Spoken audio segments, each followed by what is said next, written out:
Good evening, everyone. This is a spontaneous, heavyweight scientific discussion. It's a follow up to a conversation that I'd previously had with Christie Grace, who has expertise in terms of the industry with regards to lipid nanoparticles and gene therapies and so on. And what had happened is that when I had spoken to her the last time, she highlighted some gaps that I realized were quite important. But I usually know that when something is important, it starts to get censored very, very quickly. And so this conversation ended up being censored quite heavily on some platforms. And what then happened is that as I continued to push the conversation, I realized that this is a very sensitive topic. Okay. She has done more work. She was due to speak with industry to raise awareness of what she's talking about. But I think there are some issues. So she'll be able to explain that in some more detail. But it indicates that this is something that probably shouldn't be ignored. Now, I can't say that it necessarily is a huge issue, but I suspect that this is something that nobody wants to talk about. So, but before we start, just a quick mention that coming up in another week, or frontline testing and treatment for post-COVID illnesses. That link, well, you'll have to check Eventbrite. The link is not in the description at the moment, but it will hopefully be there not long after if you're watching this after the live. But join us, register, and make sure you come and add your contribution to this important discussion. So without further ado, let's bring in Christie. Christie, thank you again for coming at short notice to share with us your insights and your knowledge. So firstly, can you just introduce yourself again? Thanks for having me. My name is Christie Grace. I worked in biotech as a coordinator, project and process manager, using modified RNA to make recombinant proteins, things you probably would have seen similar to like a monoclonal antibody, and then working with researchers to design their ideas and bring those to clinical trial for researchers that have ideas on how to treat genetic disease and cancer. So lots of modified RNA work, did some with CRISPR and gene editing, and the area of recombinant proteins. So that's why I have an interest in the COVID vaccines, even though I didn't have anything to do with the manufacturing of those. But I worked in industry with teams designing product after product after product after product for different applications to see what some of these mechanisms are. And so the COVID vaccines really caused me some alarm with how they've been pushed forward to market. I think this is an important discussion, Christie. And one of the things that I am trying to get my head around, and I've been following the science for a long period of time, and so I realized that this is something that really seems to evade the normal channels of understanding around the science. A lot of people are basing this on trust. They figure that if there were any problems, these would have been picked up. Okay. And it makes sense because you would trust the regulators and so on to pick up all these issues. Based on your expertise and what you see in this relatively niche field before the COVID pandemic, do you think regulators had any kind of expertise with assessing and understanding these products? Yes and no. Yeah, mostly no. Some might have. When we speak to the background of people, because they're so new. When we talk about regulators, are we speaking to U.S. based or whatever country that they're in? We know that attenuated vaccines have been the focus of research and science, and that the tests that are done to check for harms or genotoxicity are based on attenuated vaccines. So it wasn't really in the working space of the people unless they had worked in biotech and then moved over to the FDA, or if it was their background, right? Like, we know there's a revolving door, but I think there's been a concern that even in the beginning, people were saying that, the COVID vaccines are a vaccine, and they're not. But they've been applying the same methodology and thought process to some of this. So I would say mostly not. Yeah. So when we ask that very basic question, the mRNA technology, it has been argued back and forth for the longest while. It's not gene therapy per se, so they're not trying to implant a gene into DNA, but it's not ideally either in the context of a vaccine. Where does it fit?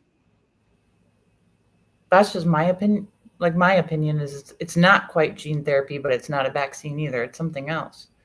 We know that attenuated vaccines introduce a weakened virus or part of a virus particle into the body, so it will generate an immune response. And the RNA is being introduced into cells to make cells to produce a foreign protein that they're not used to. But if we're just talking, I guess, semantics or definitions of words, they do matter in these contexts, because that's what the laws and the regulations are built around. And I don't think there has been adequate regulation for that. But gene therapy, like you said, usually you would, some of the work that I did was introducing a change in the human genome to bring about repair to a devastating disease that, say, impacts children, which is some of the work that I did, where children don't live a long time if they have a certain disease. So you want to change the genome, and those things are just starting to come to market. But yeah, I don't know that I could say that's gene therapy, but the fact that we're hearing that changes in the genome happened as a result of this is, it's a complicated area. One of the criticisms when I first shared the discussion from people in industry was that mRNA does not enter the nucleus per se. So in theory, it can't actually have any impact on the DNA. And so the mRNA is in the cytoplasm, and it then makes the protein. What would you say to that?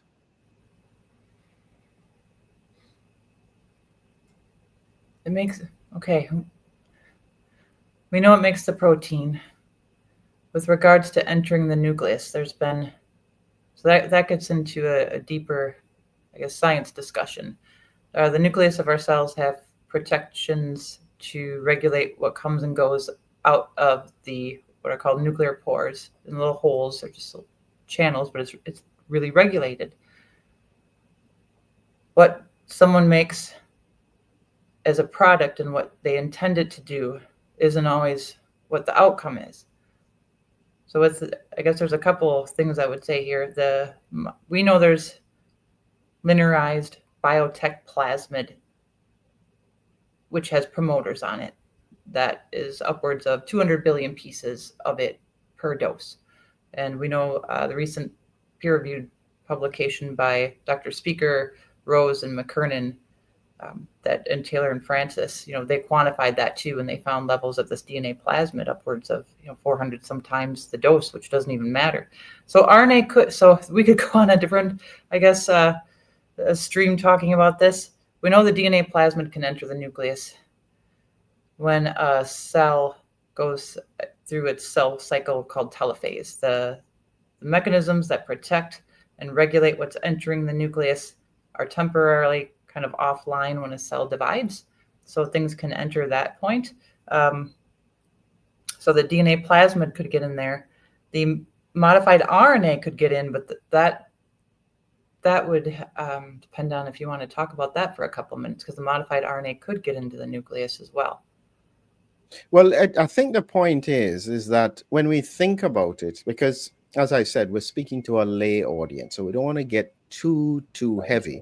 But it did strike me that some of the concepts that you were speaking about there were quite relevant in the context of people just understanding what you said. So I'm just going to show, I'm just going to show a slide so that people understand what we're talking about. Here we have a normal human cell.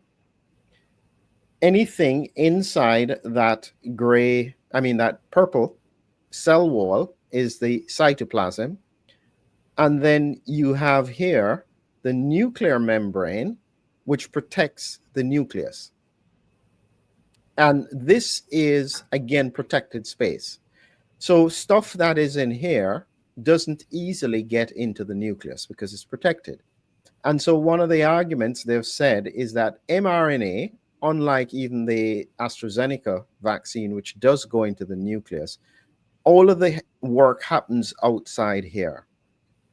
In that context, they're arguing that it shouldn't therefore be a problem when you think of issues about DNA and adduction and so on.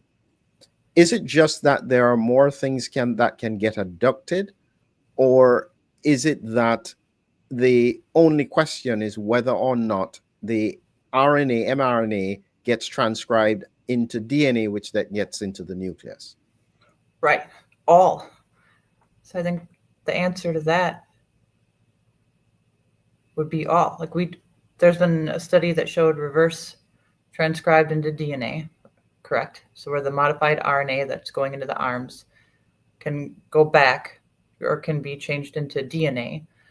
When we talk about the positively charged lipids that we discussed previously on, I think like a month ago, that are inside of the lipid nanoparticle. So it's lipid nanoparticles, it's a blob, it's not a sphere, but inside of it are things like cholesterol, DSPC, it's called, ionizable lipid, modified RNA, thank you. And okay, so we know that DNA plasmid contamination is also in there. And part of that lipid nanoparticle, if you look at there's the RNA strands, the RNA has a negative charge to it in certain spots. So imagine like a minus sign. And the ionizable lipid has a positive charge, and positive and negative attract. So the modified pieces of RNA have like a surrounding kind of layer, and it's not perfect, of the positively charged ionizable lipids. And they're called ionizable because some of them already have that charge, the positively charged to them, when they're inside the LNP, the lipid nanoparticle. But when they get to a part of the cell, once they enter the cytoplasm that you talked about, what's called pH will be lower in a certain area, and they will gain a charge. So some of them will have more charge once they get in there. And why that's important is because we know DNA plasmid pieces are also inside that lipid nanoparticle, which means that the positively charged lipids are also attracted to the negative parts in the DNA plasmid in the same way they are attracted to the RNA. Hold on a second. Yeah, so just a pause here. So you are saying, and yes, this is true, there's been a lot of discussions. The argument from industry is that the concentration or the levels are not relevant. But you're saying that, yes, not only the RNA strands, but DNA plasmids from the bacteria are sometimes inside these lipid nanoparticles. And the presumption is that even though they're there, when the lipid nanoparticle gets in the cell, these plasmids will get destroyed. Nope. But yeah, so this is now where the issue comes up. So you're saying, is it that they don't get destroyed, or we don't know? There's different factors. So there's studies, and I could send them to you if you'd want. And I know they're posted on Twitter from like a year ago, and I could retweet, where they injected mice with the same similar plasmids that made a protein, and they injected mice into the muscle with similar DNA plasmids that made a protein that glowed, and it made them easier to track. Or one time they injected plasmids into the muscle of mice or into their tail vein that made a really icky protein that made them sick. For the life of the animal, for almost 2 years, the protein kept getting made. And those weren't even inside of these kinds of lipid nanoparticles. And these studies were done a decade or two ago. So we know that in previous studies, if the DNA plasmid is in a circle, it starts off like a ring, a circle. If it's injected in, the animal body wasn't breaking it down, and this was tested multiple times in mice because they wanted to see if it would keep making the protein for a therapeutic purpose. Then we know that, and I'm sorry that I don't remember the names of the researchers of the study, found that modified RNA they're finding in the blood of people from the COVID vaccines up to 28 days, and it's not breaking down. So when we talk about the modified RNA for a second, we know it has methylpseudouridine on it, which is something that is meant to make it last longer. And with the positively charged lipids, like no one's come out and said this yet, and I think the studies need to be done, because the positively charged lipids, we know by Moderna's own study, are creating permanent, what is called covalent bonds. They're attached, like super glue. The ionizable lipids are attached to the modified RNA. The RNases, they're called, that are supposed to come in and break that down. But my concern is they're not able to access parts of the RNA to break it down because the lipids are kind of shielding it. So in the same way of the DNA plasmid, Kevin McKernan has made, he's come out on conferences and has stated, and so have others, that the way that the DNA plasmid is made, that there's parts of it that will take longer to break down. And those also have the positively charged lipids to it. So that what are called DNases, are those getting broken down? And things don't happen at the speed of light in the body. So this is an important point because, as I said, I have been sharing some of these points and I get to see the pushback and what they say. One of the things that they would say from the pharmaceutical side, people who are defending the position, they would say, listen, whatever you may think, it has been injected into billions of people. If there was going to be a problem, even if we were to acknowledge, okay, maybe we could have done a little bit more testing, but it has been given to billions of people and they haven't seen any signals. Why should they be concerned? Because they have seen signals, and the CDC has even reported it regarding myocarditis. We know there's a signal for that in young men. It's under the age of 30. So it was right on their website. We know that febrile seizures were another concern. And then we also know from the people that have spoken out and have injuries and have family members that have died that there are concerns. And those are only the people that we know about. Those are only the people that are coming forward. There's other people that we know from VAERS data that have injuries. But some are injuries that we don't know that'll happen or not in the future. We talk about data and guidelines.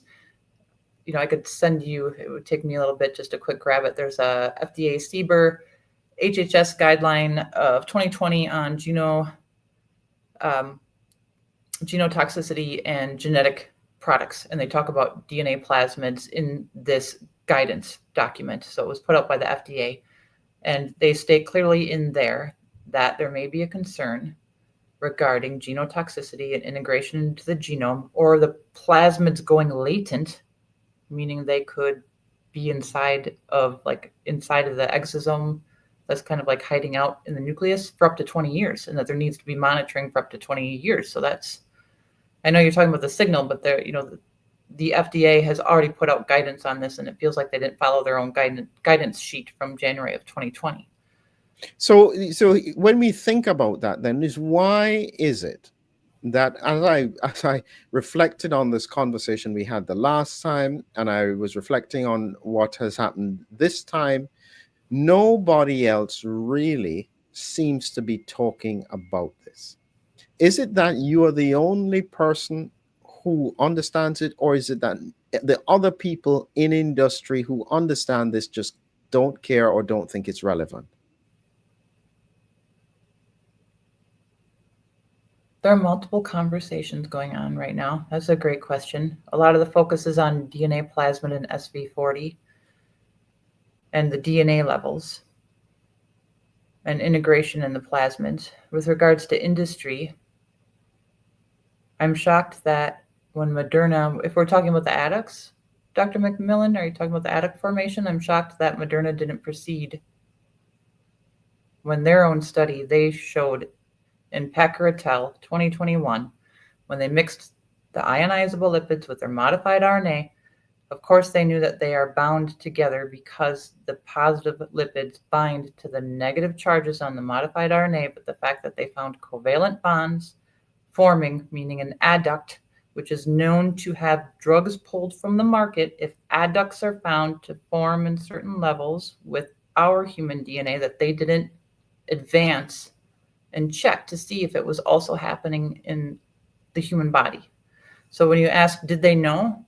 They knew that the lipids are creating adducts and bonding like super glue to the modified RNA inside the lipid nanoparticle. So for agencies, and this is where I'm trying to not get angry, and I'm pissed, for agencies to stock themselves with people who say they have PhDs and they're experts and they're MDs and they found those adducts within the lipid themselves, why no one set forth and tested it on human blood or animal blood to see if it was forming there using the same type of instruments, which is like mass spec.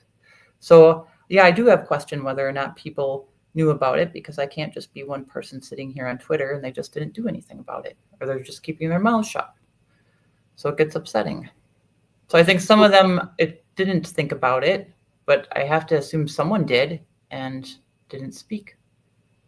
So you were going to be talking to regulators recently. Who did you want to share your recent information with? What were you hoping to gain from that? I was going to place a request to speak for public comment to the CDC working group, rather. So they already had their working group meeting in September, and I had gotten word of that after the window had closed to present a slide deck on not just the adducts, but the other stuff that's in the paper regarding the improper genotoxicity test. But I have been waiting to present to the CDC working group, but I have to ask for it. So they didn't accept. They just haven't opened the possibility for people to speak because the US government right now is shut down. So in effect, then the opportunity to try and raise awareness of this at that level, because once you put it in front of them, they can't say they didn't know. It's on record. It's on record. Correct. And so at the moment now, this is one of these unseen issues that is just in the background. And this is, as I said, when we spoke about this the first time, and this was what, a month and a half ago? It feels it's not long, but it's the first time that, I always ask challenging questions, but this time it was like, you need to stop talking about this stuff. This was really serious stuff. This time it got a different kind of response. So what do you mean by that? I don't want to say I don't want to say. All I can tell you is that the kind of censorship and pressure changed after that conversation that we had about the ionizable lipids bonding with the ionizable nucleic acid. Lipids. And what I realized is that even the challenge that was coming back about that discussion was not that you were wrong. It was that they didn't need to do it because regulators didn't ask for it. Do you see what I mean? And so I was saying then, I understand that the regulators didn't ask for it, and it was probably because they themselves are trying to get a handle and an understanding of the platform. But you who are using the platform know that these things are relevant. Should you, if you have been giving it to billions of people, is there an ethical responsibility? Not necessarily a legal responsibility, but is there an ethical responsibility to make sure that this is not relevant? That was the question that I was putting forward, because it became very clear that there was no way to say it shouldn't really be done. They just said that they didn't have to do it. That's a terrible response, right? That they didn't have to do it. So it was, so that it has felt like the regulators are pointing fingers at the pharmaceutical company, and the pharmaceutical companies have been pointing fingers at the regulators. I don't know if you'd agree with that they have been saying, well, we didn't know. That was one response that came back, correct? Like in the recent CDC work group meeting, and I think Dr. Malone was asking some questions of the drug companies, and they gave a vague response. And I think Dr. Malone said, and I quote, fascinating. And with regards just to the DNA plasmid contamination, those tests have been there in the past for the levels, but it wasn't inside of a lipid nanoparticle. So that changes how it enters the cells and what it has access to compared to what that DNA would not have access to, right? So it's disturbing. One of the concerns I have, and I recently again had an interaction with somebody, and I made the point that the platform, and some people will disagree, but I think that the principle of the platform to try and deliver either specific medication or even gene therapy in certain conditions offers tremendous potential because we have no other way to manage certain diseases. Okay. And so the platform has great value to help to promote health and to relieve certain diseases. Okay. But I then went on to say is that I'm not sure, however, that this is necessarily the best platform for vaccines. That's a different conversation. And I'm saying that I can understand that it was used in an emergency and potentially because we know we can get an immune response if you had some other weird and wonderful virus or something that turned up for which you really needed to do something in a short space of time and you just needed a quick way of doing it, it could potentially be used again. The problem we've got now is that they are extrapolating the pandemic into almost every vaccine.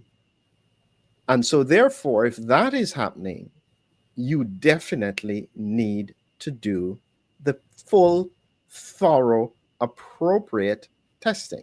Is that reasonable? Yes. And so, within that framework, when we look now, is that how can I'm still trying to get my head around it. I can see with regards to COVID, the emergency situation. But we are now developing vaccines for influenza that are mRNA, for RSV, for is it that they have still not done this kind of adduct formation question research? I'm still trying to get my head around that. Can we look at the recent paper I just submitted to preprint to kind of answer that question and what the current regulatory guidelines are and how they are not mechanicalistically capable of doing the tests when you said what thanks. So yeah, and thank you again for reaching out to me. For anyone watching, I was waking up this morning having coffee. I'm in Central Time Zone. Dr. McMillan, I think, is 5 or 6 hours ahead of me, and he asked if I would come on today and speak. After, if I don't have $4,000, I think it's $4,000 to $5,000 to submit any of these papers for peer review, because I know there's question, well, it's not peer reviewed, therefore it's not relevant. That's not true. I don't think that's true. So after you and I had spoken about the adducts, and we were talking about testing and how do you test and what's happening right now in the government and the regulatory agencies around the world, I started to look for documents that were at least public. Okay, exactly what are they testing? Because the majority of people speaking have said they didn't do any genotoxicity testing, and I was thinking that too, and I didn't really go and look and see exactly what that meant. And Pfizer has been the focus on most of the injuries because of SV40. So it's been Pfizer, SV40, Pfizer, SV40. So I went after Moderna, and not just the United States documents. I went and looked at the EMA in the UK, and what the Therapeutic Goods Association, the TGA, And then I looked at Switzerland too. So I pulled a few documents in USA for Moderna, and what I found was pretty upsetting. And so I put it in a paper. And the first paper I looked at was Moderna. And this is Moderna's safety data sheet. And it talks about the drug substance. And I was curious if they did anything for genotoxicity testing. And if we go down and look, and I'm going to look on my screen at the same thing on my different computer here. The first thing that it says is what? Because they actually have carcinogenicity listed too. That's interesting. So genotoxicity, this is the Moderna basic safety data sheet that says that no data is available for this product or other chemically similar mRNA vaccines using the same LNP platform. And that we're going to get into, I think, in a second here. And then it also states that for the novel lipid in the mRNA product in vitro, meaning in the lab, not in an animal or in a living organism, it says that they used what's called the bacterial reverse mutation assay, the Ames test, and what's called the micronucleus test. That's for a PBMC, for peripheral human lymphocytes, and it shows that there's negative. And so this is where I paused and I thought I need to dig deeper into this because this was the first sheet that I pulled up. So I didn't know if you wanted me to explain just briefly, like, so what they did was, so they said the novel lipid. So I had to go to other countries' paperwork to find exactly what they meant by the novel lipid, because they are not talking about the whole product. They're not talking about the whole bubble that you showed earlier with the lipid nanoparticle with everything inside of it, the modified RNA and the other lipids. They're talking about the novel lipid, meaning the ionizable lipid with a charge. And what they did was, they put it alongside like E. coli, and there's another bacteria that they use. And these tests are what are called legacy tests. They've been around a long time and they've been used on multiple drugs to test to see if the drug would enter the bacteria itself and interact with the genetic material inside the bacteria. And then for the micronucleus test is the same. They kind of mix it up, and it's more science than that, but they'll take the drug substance, like Zantac, for instance. That's one to talk about that later got pulled from the market because they found adducts were forming after the fact. So they take a PBMC from an animal, or sometimes a human, but usually an animal, and they see if the drug is going to enter the PBMC, which is our lymphocytes. Those are immune cells, and if it will do anything inside of it or interact with the DNA in its own nucleus. And if it does, that's supposed to trigger a red flag to then do more tests. Well, the thing about the bacteria that's used in a nutshell, that's explained in the paper that I have listed, linked up to you, or I should be in a second here, is that the pores in the bacteria are smaller than the size of the lipid itself. So therefore it can't get in. Not going to get in anyway. So that's maybe a good thing. Maybe that's a good thing. That's not getting in. So I just want to call that out. It can't get inside. But they only use the positively charged lipid. So for the lymphocyte, that's called the PBMC. So they list a negative result for genotoxicity. But I don't have any props, but they only used a positively charged lipid. The positively charged lipid can't get inside because the mechanisms aren't there to do it. It's like going to the airport and waving a metal detector wand over a suitcase, not opening it up and saying, see, it's all good. There's no danger here. The lipid nanoparticle can get inside of a cell, but they didn't test that. They said for novel lipid in the mRNA product, and they don't call out exactly what part of it was. That's where I had to go to other country data to find out that they didn't test the full LNP on the what's called the micronucleus test. They just tested the positively charged lipid. So it can't mechanically, it can't get inside. So they said, see, look, it's fine, but it can't even get inside anyway. So hold on there. So you are saying And I think for people to understand this, because I just realized what you were making the point of. So what you are saying is that they tested with, firstly, they tested these ionizable lipids with bacteria, but they're too big to get through the pores in the bacteria anyway. So it That's would be good. negative. Right. Then they tested these with the lymphocytes, Hmm. but these can't get into the lymphocytes in any case Not very because well. they're not very well. But what they should have been testing was whether or not the whole lipid nanoparticle Yeah. gets into the lymphocyte. And Yeah. once it's in, what happens with these ionizable lipids? Something struck me. A paper had just come out recently, and what they were finding is that the immune response to the ionizable lipids on its own was one thing, but even between the Moderna and the Pfizer, because they use different ionizable lipids, they get a different immune response. And so there is no clear baseline to operate from in understanding how they have the effects. They would have to test each one separately.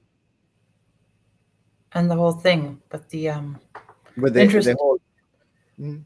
right, the interesting thing about that too is that the PBMC, they're called, they used resting PBMCs, meaning not activated, meaning the immune system isn't active. The cells aren't active. They're not, the immune cells like lymphocytes kind of, our PBMCs are part of our immune system when our body gets threatened by a virus and they become active. They didn't really test that. And when gosh, that comes again, other conversations. What happens when the immune cells are active? And so studies have shown, which are in the paper, they have done tests on LNPs to see if they'll readily get into these PBMCs. They don't really anyway. So the LNP, it's kind of hard to get into these specifically unless the immune system is activated. So what if you shoot up somebody with an active autoimmune disorder? What if you put this into somebody who already has an immune system response going where these PBMCs aren't activated? They're kind of like sleeping. They're not doing anything. So the full LNP wasn't tested. The PBMC is probably not even the correct cell to even test against the LNP in this anyways. They only chose to test the ionizable lipid, just that one part, and it can't invaginate. It can't phagocytose. Like if anyone's seen photos, and I'm like moving my hands around here, but the lipid nanoparticle hits the outside of the cell membrane, and then it kind of pulls it in like a bubble, and then it goes in and it goes to different parts of the cell. The ionizable lipid isn't capable of doing that, but the ionizable lipid does not represent the product that was injected into people. Therefore, a completely irrelevant test was done where they say C negative result. It didn't harm the genome at all. So when we look at the European Medicines Agency, and this That's is a good this one. is this is their similar to I guess what Moderna put in, and I'll pull down to what you showed me as I'd highlighted it somewhere if it will just flag up. When it comes to genotoxicity, here it is, genotoxic studies. Mhm. They tested it again with bacteria. Well, explain the relevance of this. Thanks. So the other document that we looked at by Moderna just said novel lipid. So I wanted to confirm they were saying that lipid that has a positive charge to it called an ionizable lipid, or how it can gain a charge when it enters the cell.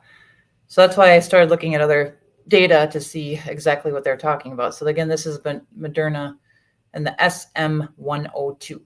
So the genotoxicity studies, it shows that they used this. So they're confirming, and this is on your side of the pond for the EU. So Moderna calls it out a little bit more here in the document, saying, yes, they use the ionizable lipid with the bacteria, and that they call out the strains that they used as well, that they used E. coli, and then the other bacteria to see if it would pass through the pores of the bacteria and get in at its own genetic data. And this is important too, because we as humans, we're not just human cells, we're 2 to 1. It used to be 3 to 1, or do we think 2 to 1 bacteria to human cells? Like, we're walking around with a lot of bacteria in us. So that's why it's important to test some of those to see if a drug can harm it.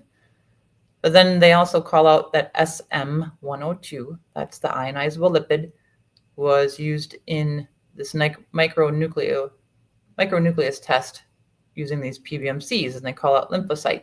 And they said that was negative. So again, they didn't use the whole product.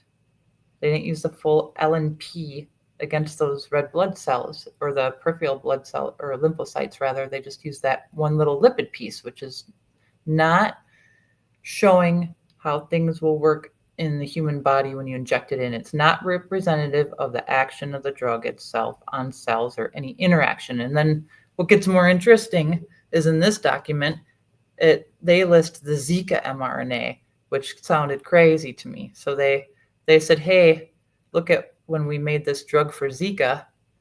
What was it back in, do you know the years when that was, Dr. McMillan? Was that back in like Yeah, I'm trying to remember. Was it between 2010, 2015?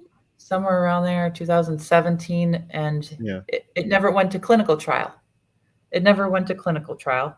The drug for Zika never went to clinical trial. It was never approved. It was never FDA approved. It was never approved for use. And yet, I think there might have been an emergency authorization on it, on that Zika drug. So Moderna is saying, here, look at this drug that we made this one time that never went to clinical trial. We're saying that we did toxicity study. But when I pulled up the toxicity study again for the Zika, they were just using that PBMC. And then when you dig deeper into the data, the majority of what they did was biodistribution, where they showed it goes everywhere. Back in that time, when they were telling us it just stayed in the arm. And so this is even makes it a little bit more, what's the word I'm looking for other than concerning, that they said it just stayed in the arm. You know, they submitted the biodistribution data for the Zika study saying, or the Zika drug rather, instead of the COVID drug, but they didn't do full tests on that either. So one of the problems with these conversations, Christie, is that the industry, regulators, as you can see what's happening with the CDC, they've gotten quite a hammering during the pandemic. Even doctors, trust has dropped 30%. Everybody involved in healthcare during the pandemic seems to have been absolutely hammered. When you raise these questions, you're hammering them harder. Should you just leave it alone? What is the best thing to do? People should hammer harder. I should have more. Thank you for you having me on. So the hope is that, aside from tagging people on Twitter who will probably never see it, we need to immediately do proper tests. We can't keep on. These drugs were approved based on improper genotoxicity tests to say that they got negative results, when it won't even activate the cell, that part of the cell that needs to anyway. So it's moot. So we need more people, but it needs to be in a way that is less ad hominem. Take the blinders down. Know that it's not always a fight, and to, I guess, lower the tension, because people have lost lives and people have gotten sick and people have been injured. So a lot of people are upset. I've been upset. Just to lower the temperature down when we have these conversations, because right now, like you said, no one wants to even have the conversation. So hopefully, if you know anyone on your side of the ocean who you could show this to, I guess, we need to change the laws. So my hope was asking to present at the CDC working group. That was my hope, to show this data, to say we need to now make changes. We also need to go back and do the necessary genotoxicity tests, because these are not the right tests. So how do you change law? You can change law via petition, right? You can have a petition in the UK. Sorry, I didn't mean to interrupt. It just struck me as you said that, because there are a lot of people who will be watching this who are not necessarily science-based. they don't understand necessarily the full ramifications of these kinds of discussions. But you just said something there that struck me. Here is the paper. It's in a preprint server. It's here, the author, Christie Grace, the abstract. Now, what people can do is that there is a link in the description.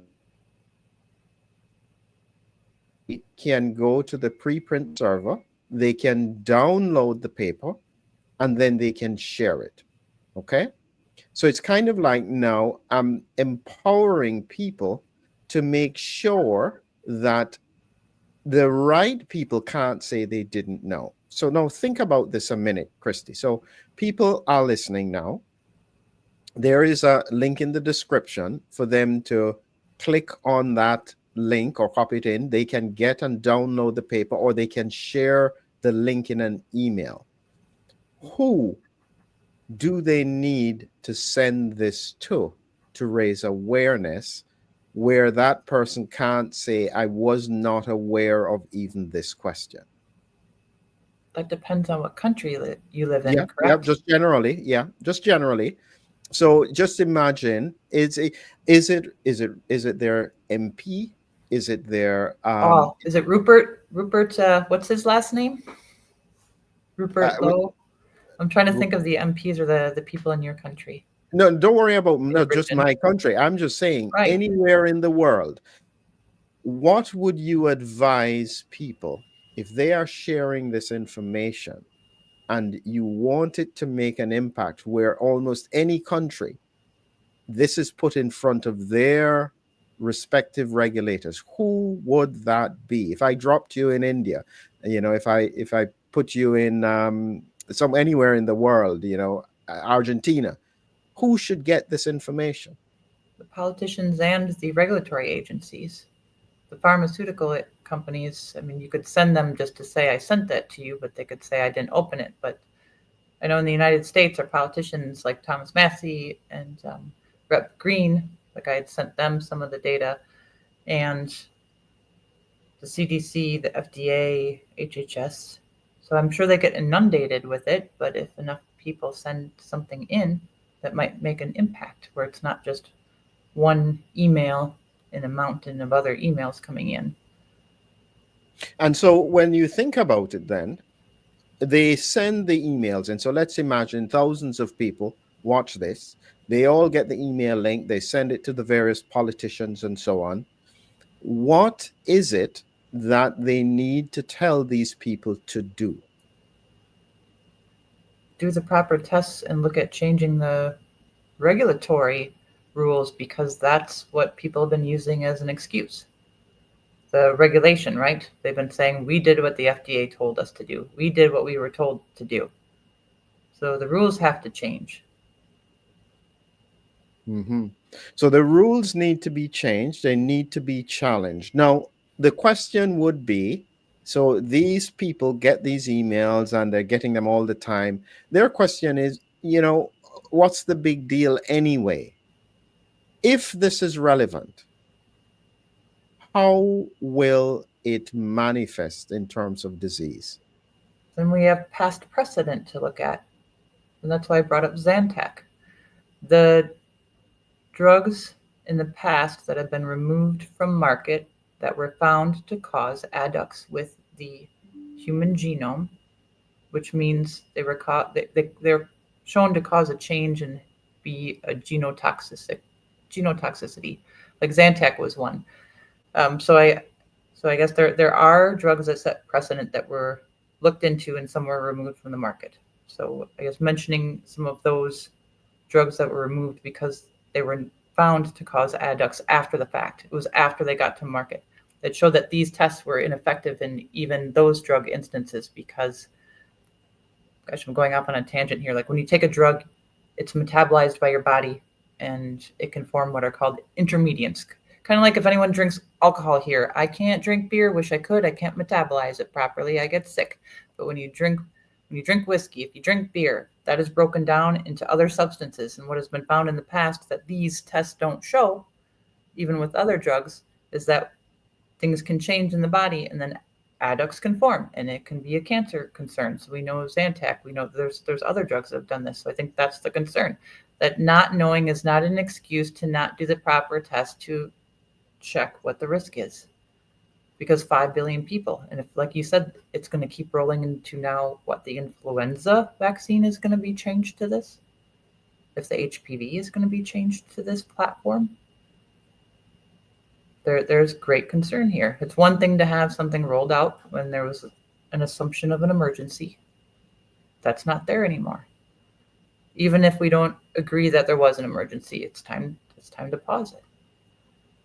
Yeah, I think this is the point, is that in effect, there is what you call grandfathering of the technology. This is what, when I spoke with Susan Langlois, I should try and reach out to her again. So she was in industry and retired, and she highlighted that important point, that what can easily happen is that just as you had the pandemic, if it gets put across that, this was given to 5 billion people, it's safe, there's no concern, let's move on. Let's just make vaccines with this because it's fine.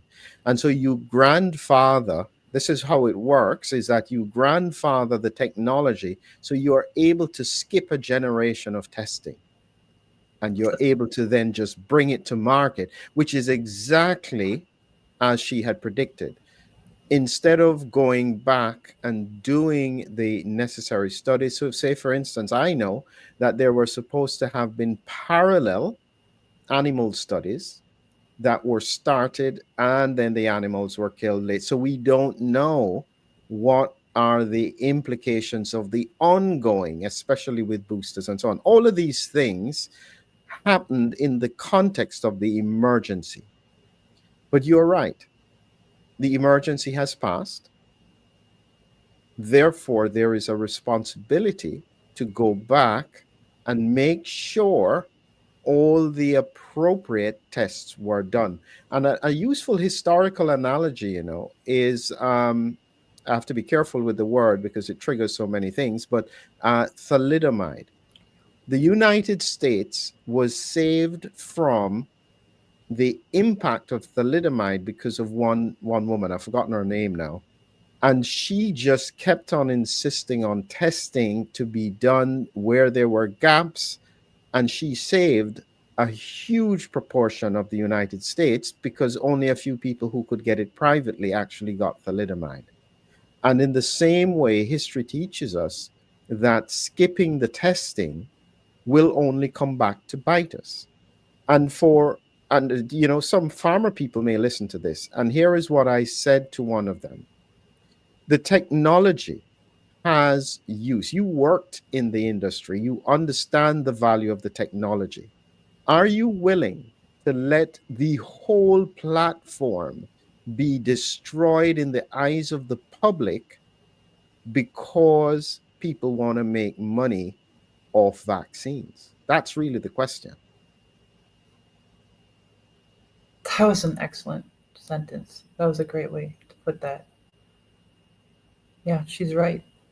And there's been other precedent too when you speak to fast tracking. There's been data on the FDA.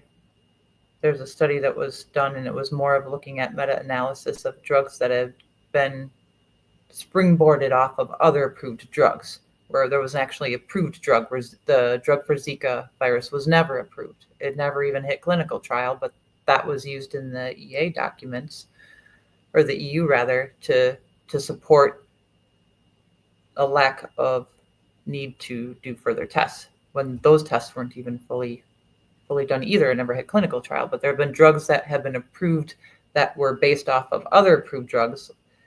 And then it was found out later that the foundational drug that all the other drugs springboarded off got recalled for harms. And then this set of drugs are still floating around out there. So we're in the same situation right now, except the platform was never fully approved for prime time, and now we are racing to a very concerning area. And you're right about trust. Yeah. When you look at, as we come to the close, Christie, I want you, because I'm looking at your abstract here. Do I need to clean it up? It was Huh? a lot. Sorry, I was judging myself on that. I said, do I need to clean it up? No.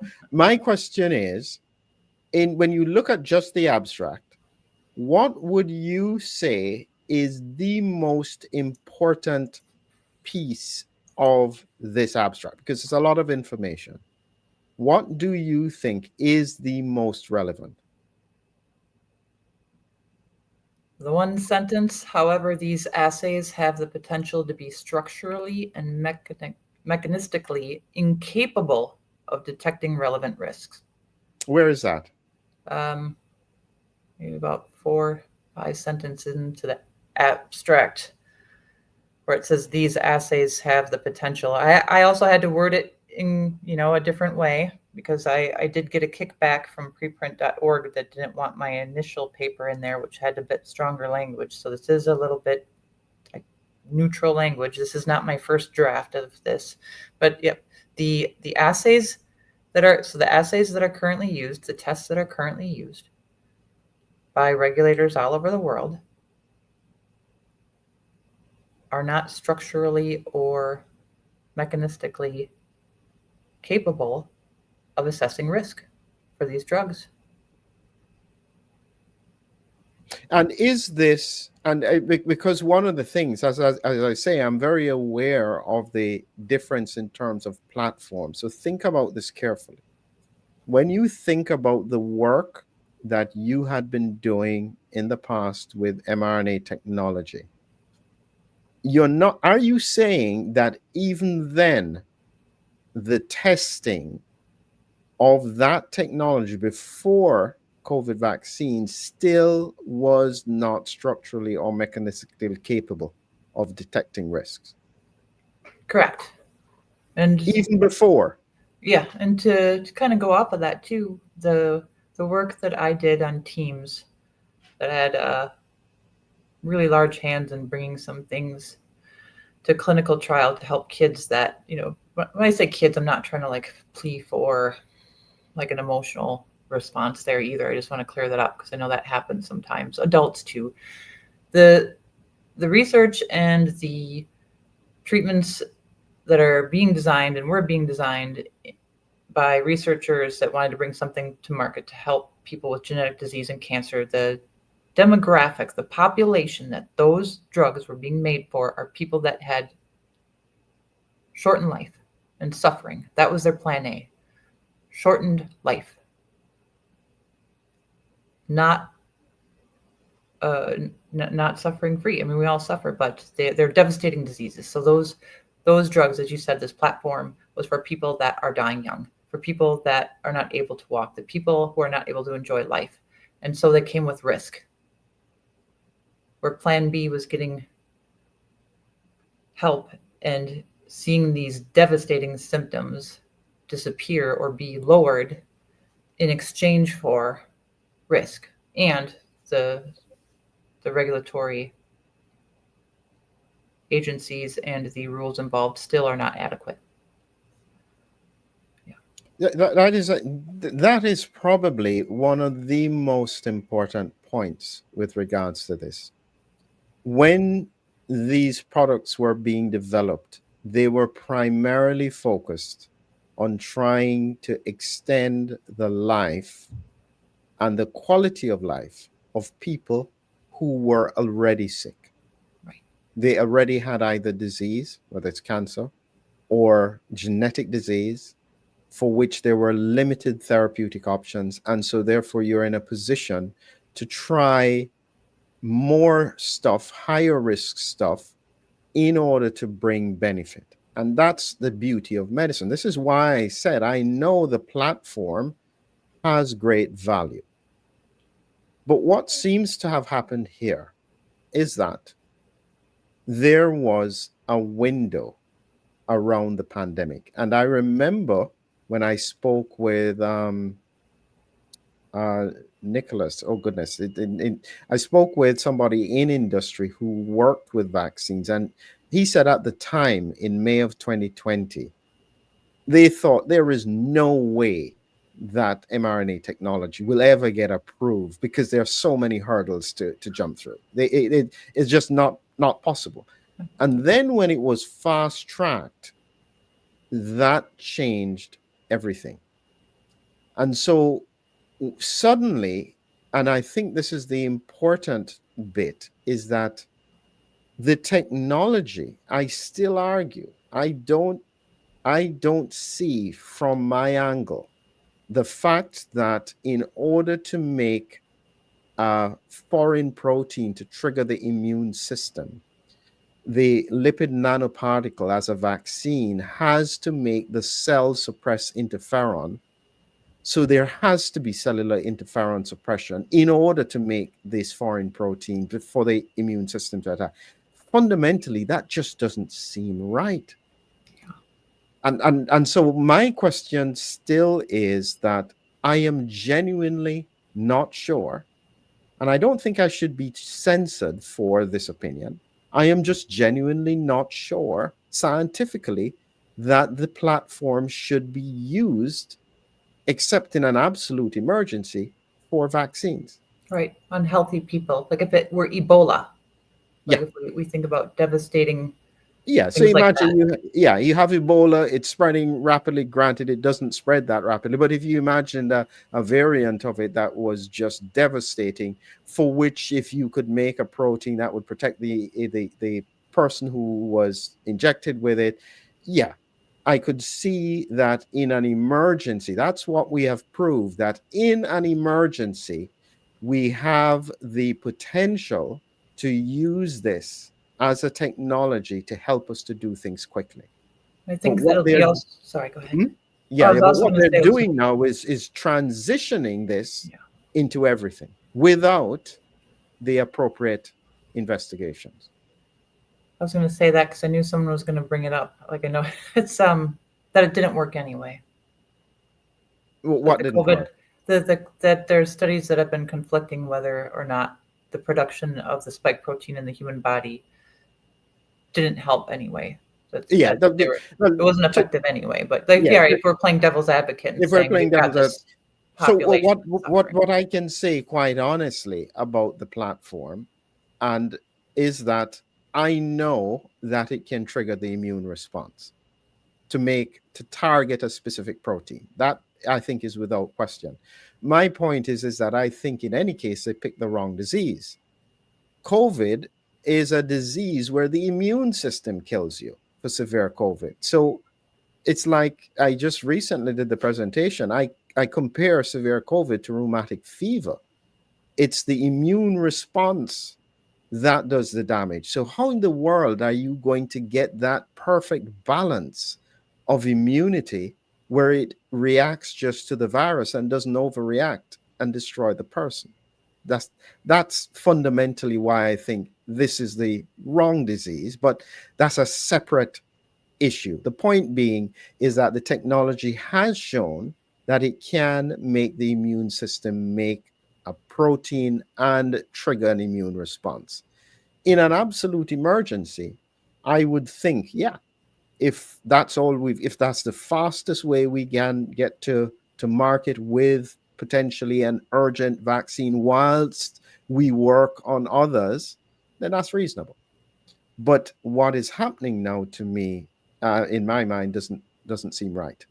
so we've reached the unethical space. If we weren't in the unethical space before, uh, and people have differing opinions in 2020, we are absolutely in the unethical space now to continue having this and adjacent products in the market.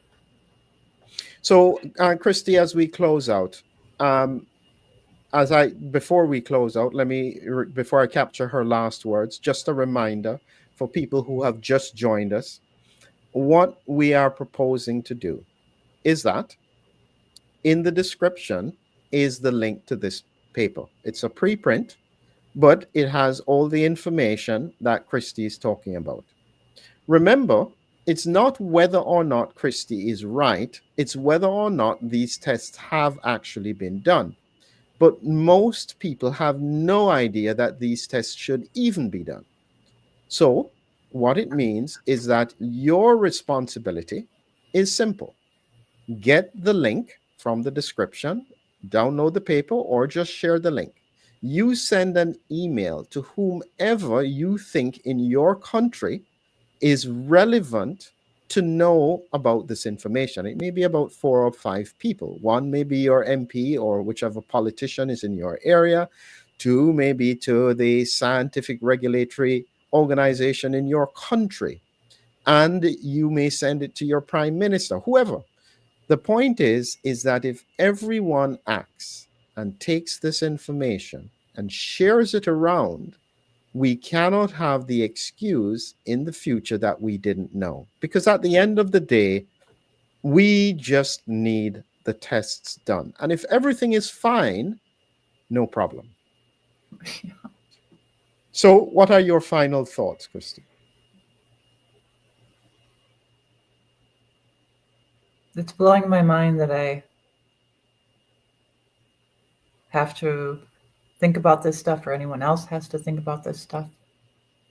I think it's terrible that people aren't getting help who have COVID vaccine injuries. People who even have long COVID.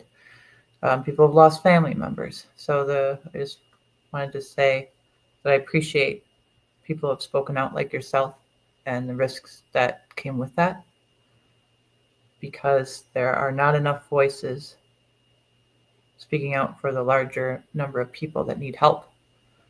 And I just wanted to say thanks.